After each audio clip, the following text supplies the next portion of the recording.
This episode of Beyond the Uniform is sponsored by Audible.com, which is offering a free audiobook of your choice to Beyond the Uniform listeners. If you go to beyondtheuniform.io/books, not only will you find a link to get your free audiobook, but you'll also find book recommendations I've had from every single listener on the show. There are so many resources there, and for myself, I listen to audiobooks when I'm driving, when I'm biking, indoors, not outdoors, when I'm doing my trainer indoors. It is a great way to use what's called net time, no extra time, to learn about something, to get inspired, and to improve your own knowledge database. So check that out at beyondtheuniform.io/books. We're grateful for their sponsorship. Welcome back to Beyond the Uniform. I'm Justine Evirs, and each week I meet with military veterans to learn about their civilian career, what they do, how they got there, and advice for other veterans on how to succeed and thrive in their civilian career. Today's episode number 251 with Laurent Grimshaw. It was one of those, beautiful, clarifying moments that arise in life when you kind of look around and you say, where do I want to spend my time, and what am I really good at, and how can I have more control over all that? And out of that was born Covey, and I learned more about myself and my weaknesses in particular. Certainly my strengths, but definitely my weaknesses in that year period of founding Covey than probably in the previous 10 years. Well, this is an exceptional interview. Let me give you some numbers to start this off. 40% of military spouses make less than $10,000 per year. Their unemployment rate is 3 to 5 times higher than veteran unemployment rates. And while there are over 45,000 organizations to help military veterans, there are only 35 to help military spouses. Laurent and the team at The Paradigm Switch is existing to help address this massive problem. Laurent is both a Navy veteran and a Navy spouse, so has a fantastic perspective for this conversation. In this interview, we have an exceptional discussion around a project manager and program manager, what the difference is between the two, and how essential a PMP certification is for this career path. We talk about Laurent's experience starting her own consulting company and what she learned through that process. We talk about opportunity cost and how veterans can have productive conversations with their spouses around both people's career. And we talk about the critical and often overlooked difference between a career and a job. I really love what both Laurent and Justine are doing at the Paradigm Switch. I think that, first of all, this is such a worthwhile cause. Second of all, though, as the entrepreneur inside of me gets really excited when you see a discrepancy here where there is such a major problem with the military spouse community and the challenges facing them that are unique to them, and at the same time you see not a lot of organizations out there addressing that problem. That is one of those things that gets entrepreneurs excited, because there is an opportunity to have a high impact, an extremely high impact, and I'm very excited. Justine was one of the early guests in episode 92, and then having met Laurent, her chief operations officer, I'm so excited about the potential for the Paradigm Switch and the major things that I think lie ahead for them in 2019. As always, at beyondtheuniform.io, you will find show notes with links to everything we discuss. You will find a text transcript of this interview, thanks to Kathleen Dillon. And you will find more information about our coaching program, where we pair you with subsidized executive and career coaches to help you figure out whatever you need to do for your career, whether that's in the military, out of the military, and beyond. So with that, let's dive into my conversation with Laurent. Joining me all the way today in Naples, Italy, where, as Laurent tells me, the wine is more consistent than the internet access, is Laurent Grimshaw. Laurent, welcome to Beyond the Uniform. Hi, thanks for having me. I appreciate it. And special thanks to Justine. I always mispronounce this. Is it Evers or Evers?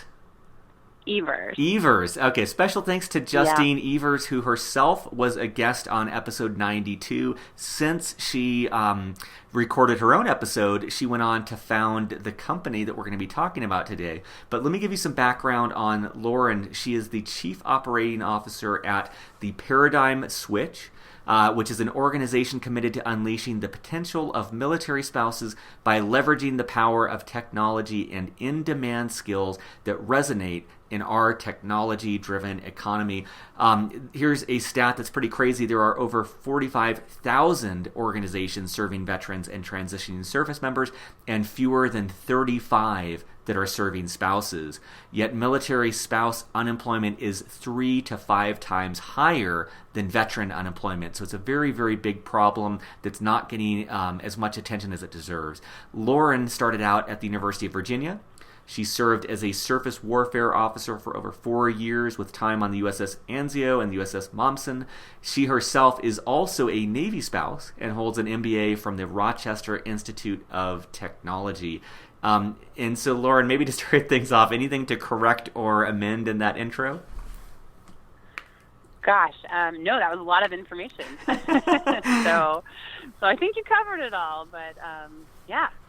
Awesome. Well, let's start off, and what would you want listeners to know? Take us through your departure from the Navy up until now. What's important for them to know about your own story in that regard? Well, it feels like a long time ago now, but it wasn't so long ago. It was back in 2011, to date myself, I guess. And really, I just looked around and thought, I don't want to be my boss. That's probably a sign that it's time to start looking elsewhere. Yep. I didn't want to move up anymore. I really enjoyed what I was doing. And as we all know, in the military, it's pretty hard to stand still. It just doesn't happen. You're either going to move up or you're going to move out. And I looked around and I said, I don't want to be a department head, so I'm going to go look and see what's on the outside. And as I started to do that, I got all this pressure. All these people are like, oh, no, stay in, do your shore duty. You earned it. I kind of know how that banter goes. And I looked around and I kind of thought, that's really comfortable. If I stay and I go to some ROTC unit or go do this random shore duty and, work on tactics, how relatable is that on the outside? And does that help me reach my end goal? Or is it just prolonging a decision by 2 years? And so I did the thing that I felt like at the time was more brave, and I'm glad I did it, and that was to get out. But then I kind of was faced with that whole other challenge of like, well, now what, right? Because as a surface warfare officer, you kind of get taught to be this generalist, and then you got to pick, what do you want to go into? And there's a lot of pressure with that. So that was kind of the decision part of it. And then when I got out, I looked at a couple different industries that I felt like were taking off and kind of targeted my research there and ended up in cloud, working with a cloud computing company out of Los Angeles. How did you, that was kind of my process. Just out of curiosity, what were some of the industries that you were looking at, and how did you kind of get a sense? It's kind of can always be difficult for people in the military to start to get familiar with the landscape and what are those growing fields. What helped you kind of discover those? Yeah. Oh, that's a great question. So for me, I was also looking at like green tech, cloud computing, and then because I've always been a person who's very passionate about, what matters to me and going after those things, I really was also considering the nonprofit space. And so I kind of set up informational interviews with each of those different industries and kind of was just narrowing it down that way. For me, green tech, this is random fact about Lauren, grew up out in the country on solar power. So I kind of had a predisposition to already knowing a lot about that area and having seen how it developed over the last 10 or 15 years prior. I knew it was going to be taking off. So I was like, okay, I could go that direction. And so I blindly messaged somebody on LinkedIn and asked for an informational interview. I was like, all right, we went to the same school. You were in the military. Go on, help a sister out here. And I messaged them, and sure enough, they responded. They were so nice and, talked to me all about the industry and all that. So the informational interviews were huge. Can't say enough about about that. And there's some amazing resources today that make that really easy, for transitioning veterans. So. And could you talk a little bit about project and program management? It definitely seems like a role that's needed in every industry and one that's well suited for veterans. So I know a lot of listeners might not be familiar with it, but could you kind of talk about what a program manager, what a project manager and director are? Yeah. I wasn't really very clear on it either. I had to do a lot of research on that when I got out, because people would ask me, well, which PM are you applying for? Because they're all abbreviated PM, right? And you're going, oh gosh, I don't know. And so I did some research when I first got out and narrowed it down to projects, because I felt like that was what translated the best from my experience. But here's kind of the difference, right? So you've got at least 3 PM roles that come up consistently. And you might be well suited to all of them. You might be way better suited to one than the other. So you've got project management, product management, and program management. Again, they're all abbreviated PM, so it can get a little confusing on people. Yeah, it doesn't seem like the smartest decision. Whoever back in time made that, it's like, this is getting a little bit confusing. Oh yeah, and then of course there's like PMP, but we come from acronym land, so like don't be deterred. We can tackle this. But project management, projects have a start and an end. If you're going in as a project manager, you can think of it as a specific evolution or a specific task. Your job is to take this evolution to completion. There's a start, there's an end, and you harness all the resources and make it happen. That's what I did when I first transitioned into cloud computing, working with a company doing like Google stuff. Then the second piece of it is product management. This is something that I didn't initially understand until a little bit, later on in my career. Product management is kind of this whole life cycle. So you come in, you develop the idea for this thing that is going to be used by end users. It could be an app for your phone, it could be a physical product, but you're part of the development, you're part of the launch, and then you're part of this like ongoing, upkeep and improvement of that product. So that's product development, product management. And then the third one is program. And program is kind of like, there's a strategic initiative, right? And there's multiple projects or multiple products that fall within that strategic initiative. And your job is to kind of pull all those pieces together and make sure they're all rowing in the right direction and the overall initiative is doing well. So that one, you're kind of dealing with the plurals of the two before. So hopefully that helps. It honestly takes people a while to wrap their heads around it sometimes. So that's my standard explanation, a little longer than most people would probably like. No, that's great. That's super helpful. And could you kind of talk about the work that you did within, I don't know if you call it SADA or SADA, but the work that you did there? Sure. So SADA Systems. So SADA, when I joined, there was about 25 people, and they worked with both Microsoft and Google, providing cloud and managed solutions and things like that. So when I came on, I was mostly doing, what is now G Suite implementation projects. So at the time, it was called Google Apps.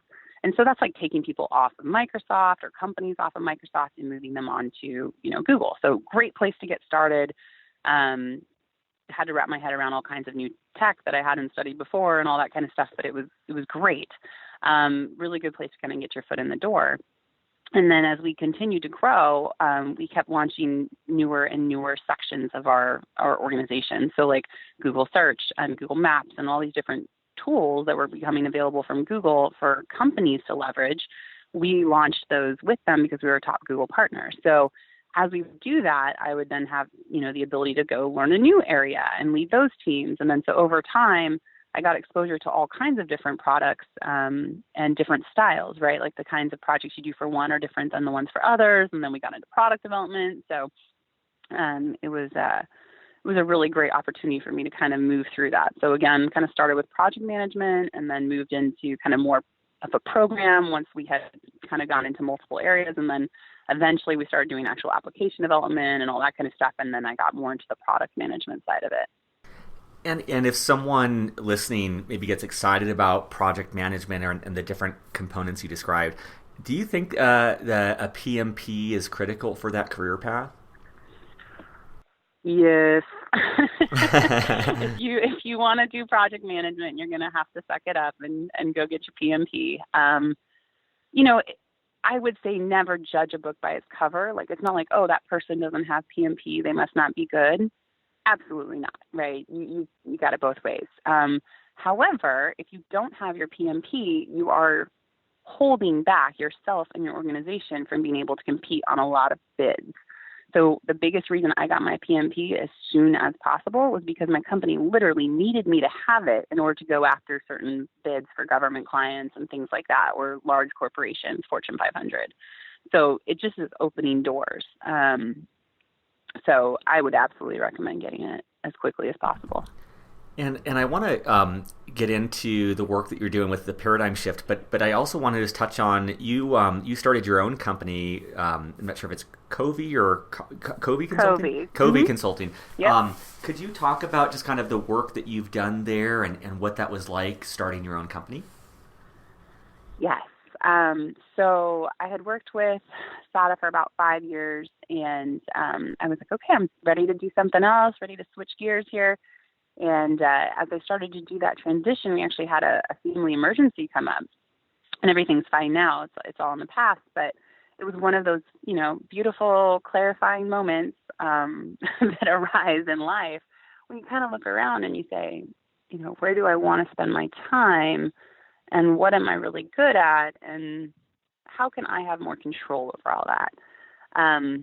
And out of that was born Covey, and I learned more about myself and my weaknesses in particular, certainly my strengths, but definitely my weaknesses in that year period of founding Covey than probably in the previous 10 years. Entrepreneurship just makes you a better person and citizen, in my opinion, because you can't hide, right? You can't say, oh, but I'm really good at project management, so I don't have to worry about that marketing stuff. No, if you're starting your own company, you got to worry about everything. And, those tax codes that you didn't care about and, your local chamber of commerce, all that stuff starts to really matter. So it just makes you more informed and more interested. And all of a sudden there's this whole new perspective of how you look at the world, right? It literally shifts your lens in a really great way. So I don't know if I'll be able to go back to not being an entrepreneur or startup type person. It would be tough.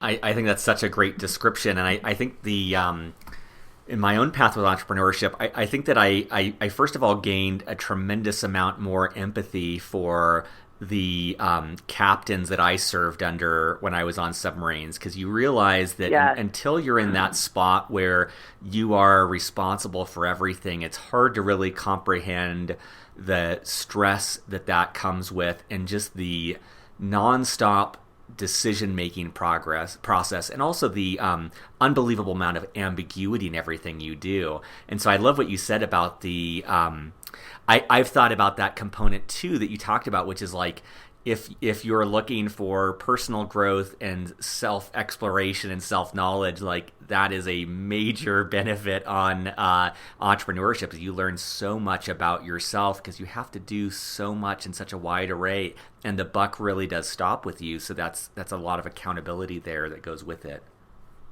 Oh, yeah. You can only look in the mirror, right? Literally, you're oh, well, who dropped that ball? Must have been me.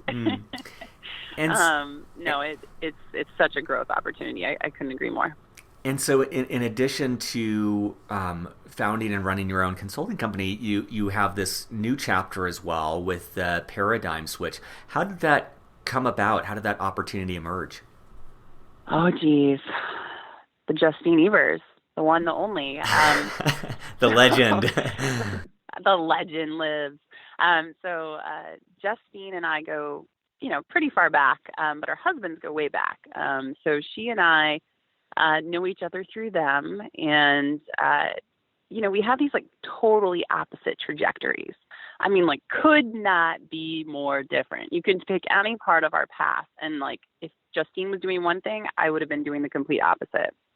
And somehow after meeting, we would have these conversations and realize that we were both in the same situation with the same problem, despite totally different trajectories and totally different industries, different parts of the world, we had the same problems. And, you know, we're the kind of people that are like, no, like, let's do something about it. Enough is enough. And of course, Justine took the reins and went for it and dragged me along with her.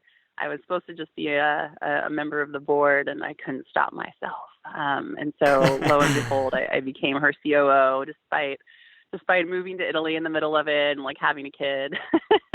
Things that I you know, life gets in the way sometimes of your passions. But it's all worked out great, and we had an amazing 2018, and 2019 is just going to be amazing. So I should probably explain what the paradigm switch is. Yeah, that was going to be my next question. Yeah, just let's expand on that. Yep. Is everybody interested now? So the paradigm switch. We are first and foremost an organization that is founded by military spouses for military spouses. I think that's very important to put out there before you go any further. And secondly, we really believe that technology is a game changer. We're about careers instead of jobs. So what we do is we provide scholarships and other services beyond scholarships that gives military spouses skills where they can actually apply it in today's technology-driven world. So, you know, let's give you an example, right? Because it's easier that way. Digital marketing, right? 10 years ago, was anybody hiring a digital marketer? Like, not really. Like, was it even a field yet? Yes, maybe. It was an official thing, right? People weren't going to college to learn digital marketing.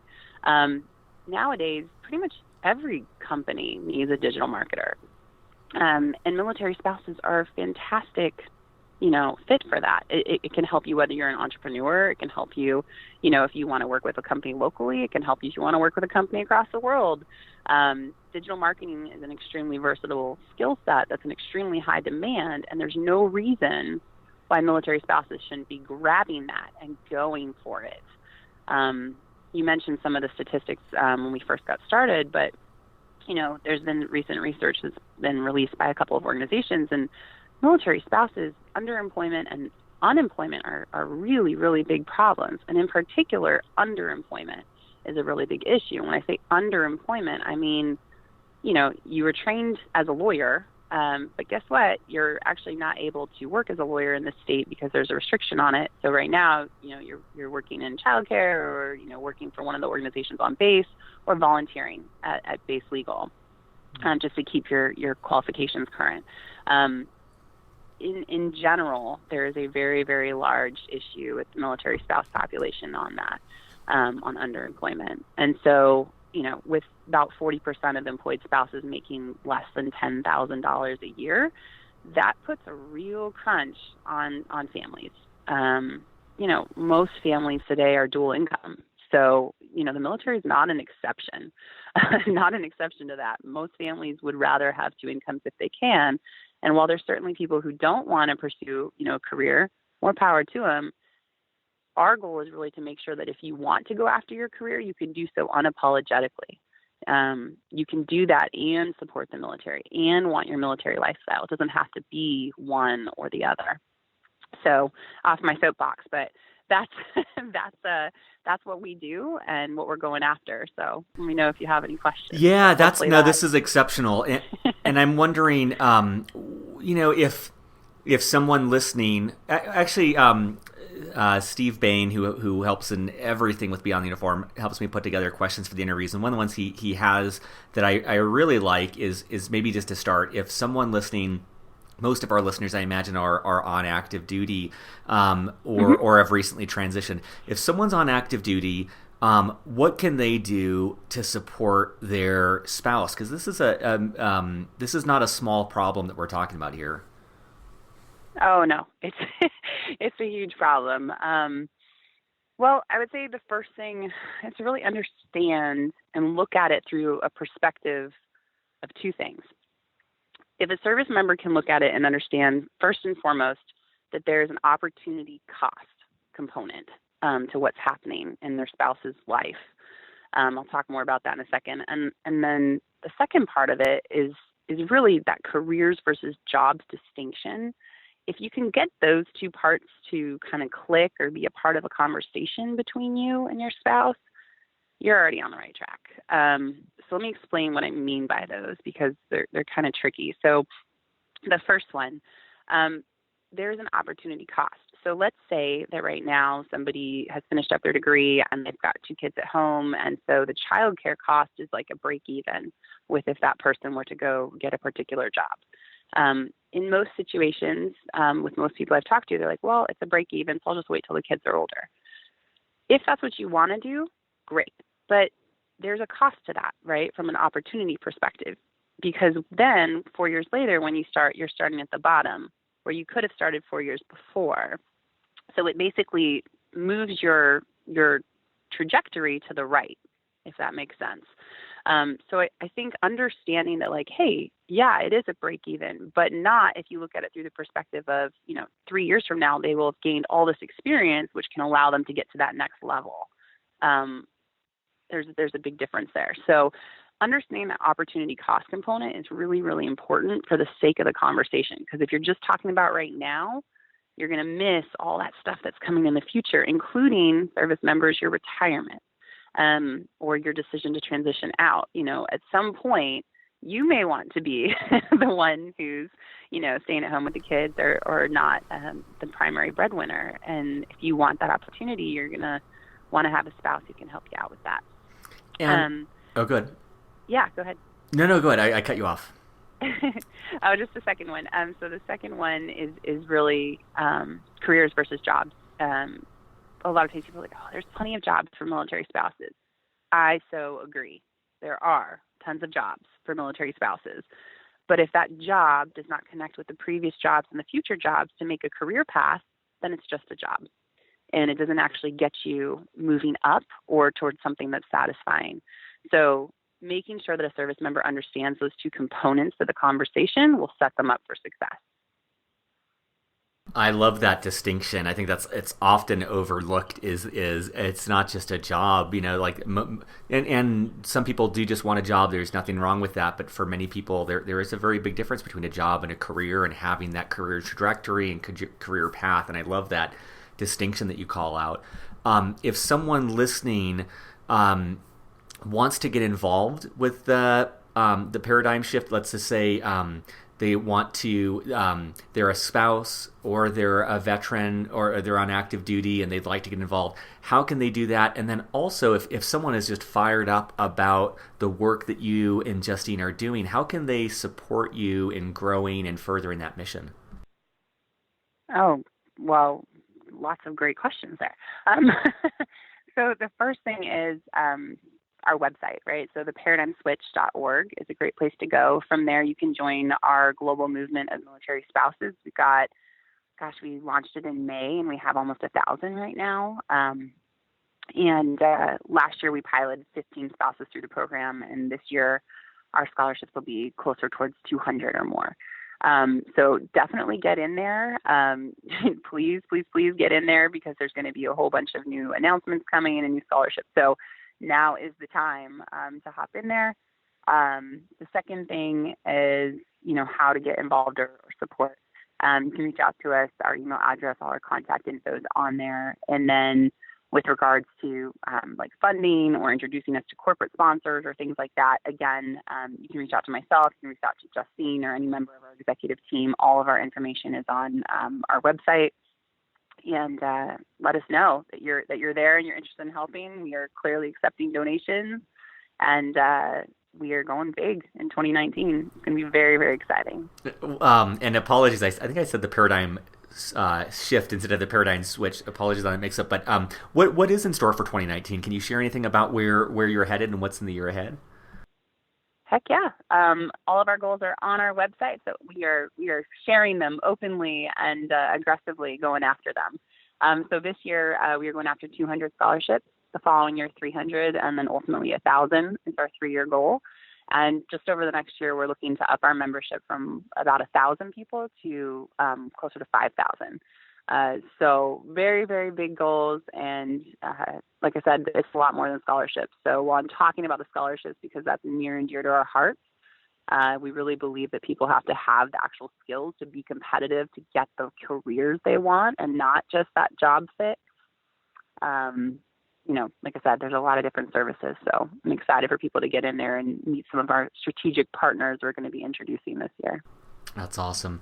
And I know that a common question that comes up amongst listeners is around an MBA. Could you talk a little bit about your thoughts on how a listener might evaluate whether or not to obtain an MBA? Yeah, super simple in my opinion. Can you apply it or not? If you can apply your MBA in real time while you're learning it, go for it. If you can't apply it in real time, you're going to forget half of it and your ROI will be very poor. I love it. It's true. Do you we all forget, right? How forget what we're learning if we don't use it? How might one know if they'll be able to apply it? Like maybe someone doesn't know what they want to do. Like how do they know if they're going to be able to get that return on investment from the MBA? So for example, right, in my situation, I already had, decided to start my own organization, my own company. So I was able to, in real time, as I was learning accounting, be applying what I was learning for accounting. In real time, as I was learning about marketing, apply that.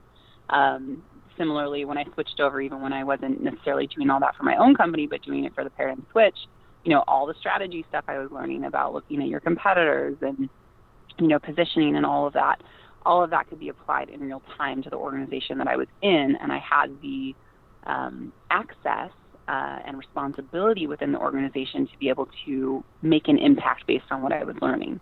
So in my opinion, for an MBA, as long as you can take what you're learning, or most of it, maybe not all of it, but as long as you can take most of what you're learning and apply it towards maybe, the dream company that you're wanting to build, right? So maybe in the background, like, you're still working for company A, but in the meantime, you're scheming for company B that you're going to build and release.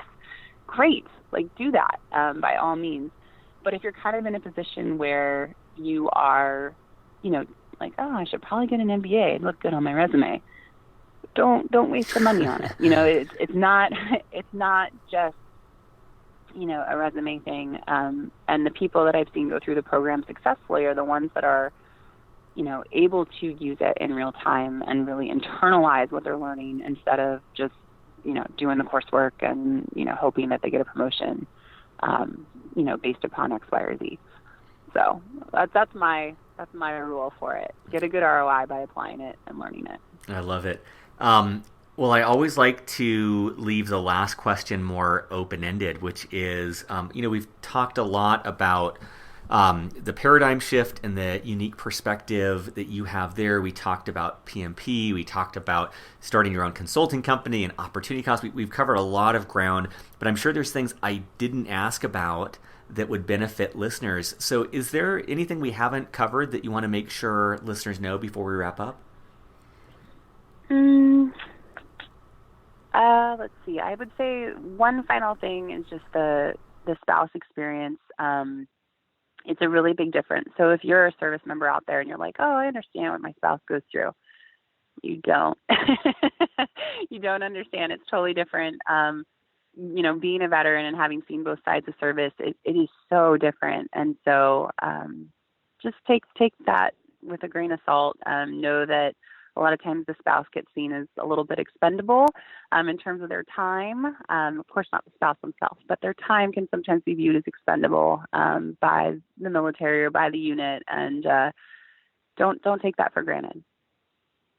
I'm so glad you said that. I think that's true. I mean, that echoes from my experience, and my brother's in the Navy, and I imagine his wife would say the same thing.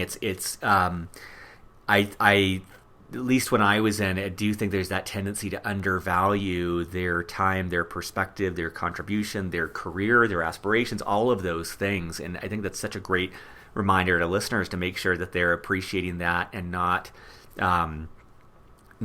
passing that forward, not passing that in or bringing that into their home. I think that's really spot on. Yeah. And of course, I have an amazing spouse who supports me 100%. And hopefully I get some bonus points for saying that live. That's awesome.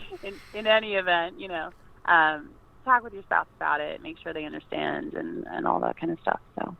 Awesome. Well, Your Lauren, team. thank you so much for your time today. Thank you for the work that you're doing. And for listeners, in the show notes, we'll have links to everything we discussed. You can find more. And I love that you guys publish your goals. I think that's such a fantastic example for entrepreneurs to put that stake in the ground and to communicate what those goals are, which it even sounds risky me saying that, of just articulating the goals for the year and having those objectives, but I think it's so admirable that you guys are doing that. And so you can find more information at theparadigmswitch.org. Lauren, thank you so much, and I appreciate Justine connecting us. Surface, surface, surface. Well, thank you so much for listening and for supporting Beyond the Uniform. Beyond the Uniform is produced and edited by me, Justine Evirs. Our staff is entirely part-time. They do this on nights and weekends out of the goodness of their hearts to give back to the military community. Our director of outreach is Steve Bain, who relentlessly books guests, finds sponsors, puts together our newsletter, and thousands of other critical tasks every single week, all behind the scenes to keep Beyond the Uniform running smoothly. Our editor is Kathleen Dillon, who listens to and transcribes every single episode to help out those who don't have the time to listen to the show. It has a major impact on our site's SEO value, which helps people find us through Google. Our data analytics and insights advisor is Andrew Woolridge, who pores over the data each and every month to help us better understand how to best serve the Beyond the Uniform audience. Our digital production work is done by Michael Cummings, who puts together custom artwork for every episode. If you're enjoying Beyond the Uniform, the best way to help us out is by telling your friends and fellow service members and veterans. iTunes reviews, believe it or not, have a big impact on getting the word out as well. So if you have a chance to leave a positive review, that is greatly appreciated. If you know of a business that would like to get their product or service in front of a military audience, we are always on the lookout for sponsors, which helps us subsidize the cost of putting this show together. And if you haven't yet signed up for our newsletter, you can do so at beyondtheuniform.io. We send out a newsletter twice a month, and it is a treasure trove of helpful information for your civilian career and transition.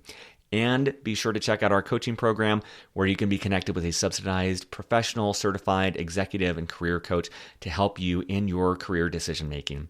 Thank you for listening, and I'll be back next week with more stories from military veterans about their civilian career. Take care.